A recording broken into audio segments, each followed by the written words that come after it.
Hello everyone. I don't know if you remember, but I said a little while ago I wanted to post some videos here with introductions to different ways of praying, ways we may or may not be used to, things we can experiment with, different ways we can engage with the presence of God wherever we are and whatever we're doing. So here is the first in that installment. This is a video that's been recorded by my friend, one-time rector and now bishop of the Diocese of Fond du Lac in Wisconsin in America. An introduction to praying with St. Julian of Norwich. He's recorded more than just this one clip, but this is the one I'll include in this series, and I'll post a link below to where all of his recordings are found. And watch this space, there will be more prayer videos like this coming in the days ahead.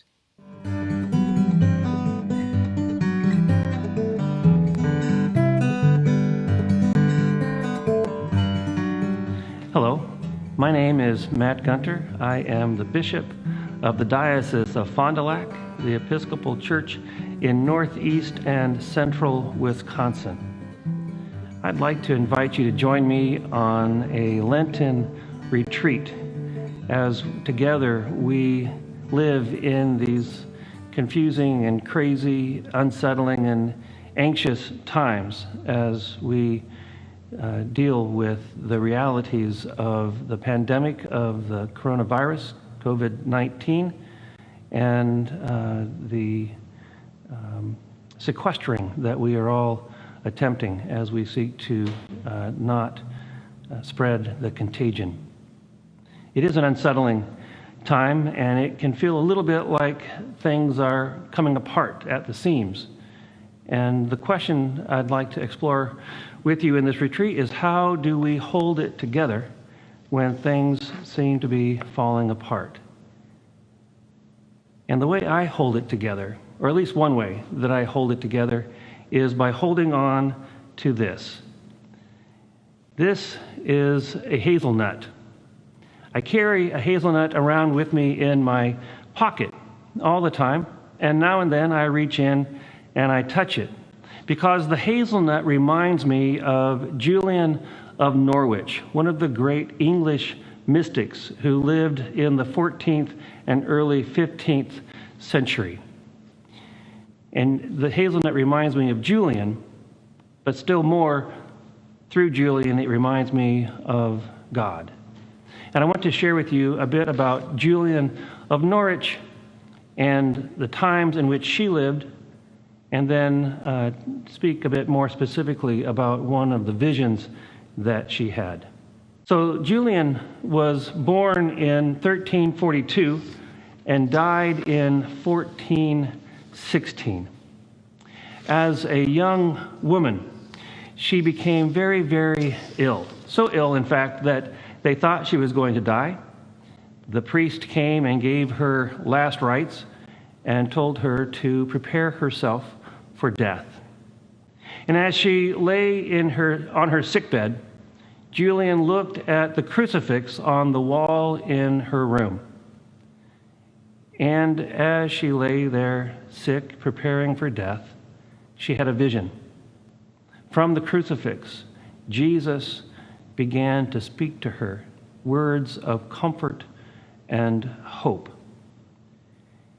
And Julian recovered from that illness and spent the rest of her life reflecting on those visions that she had when she was so sick as a young woman. She became an anchorite, which was a way of life that some people, especially women, entered during that period in history. And an anchorite lived a life that was semi-sequestered, interestingly enough, given that many of us are now living semi-sequestered lives. But an anchorite, like Julian, would live in a simple cell attached to a church, often with a window into the church so the anchorite could participate in the worship service and Eucharist in the church. And then there would be another door or window out into the public And people would come to the anchorite. Certainly people came to Julian for spiritual counsel and guidance. In fact, there was another famous woman of the era, Marjorie Kemp, who in her book, writing about her journey seeking spiritual wisdom, she talks about coming to speak to Julian to get counsel from this holy, wise woman. Julian eventually wrote down her reflections on the visions that she had. She may have written the book herself, Revelations of Divine Love, or she may have dictated it to someone else. It's unclear if she was able to write herself, but she certainly was learned, and that is reflected in her writings. In fact, some have said, and I would agree, that she is one of the great theologians of the church. In fact, she was the first woman to write anything in the English language in the late 1300s. Julian lived in a challenging time, but in spite of that, she was able to live with faith and hope and a deep and abiding peace, largely because of her faith in God and in particular the visions that God granted her. I want to look particularly with you at a specific vision that she had, a vision in which she saw something the size and shape of a hazelnut. And I will read that vision to you. And in this he showed me a little thing, the quantity of a hazelnut, lying in the palm of my hand, as it seemed, and it was round as any ball. I looked upon it with the eye of my understanding and thought, what may this be? And it was answered generally thus, it is all that is made. I marveled how it might last, for I thought it might suddenly have fallen to nothing for littleness. And I was answered in my understanding, it lasts and ever shall, for God loves it. And so have all things their beginning by the love of God. In this little thing I saw three properties. First is that God made it. The second, that God loves it. And the third, that God keeps it. But what is this to me?